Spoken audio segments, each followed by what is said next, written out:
our minds are so habitually used to judgment, being judgmental, and criticizing, or analyzing, seeing faults or things that are wrong. And this is because our brains are, by default, wired to be more negative because it helped our ancestors survive to focus on negative things such as threats and predators. But in today's world, this can lead to a lot of suffering and sadness. So we can catch ourselves in the act.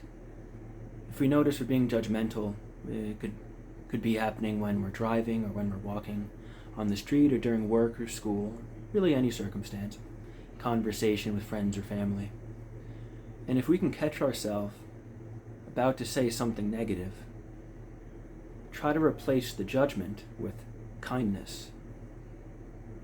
Maybe picture if you're driving and somebody wants to turn in on your lane and there's a lot of traffic.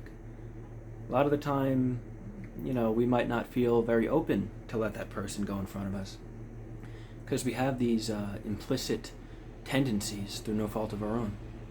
But if we can catch ourselves in the act of being judgmental or being impatient and trying to replace that with kindness, doing something nice, maybe letting the person turn into your lane or just being kind to someone.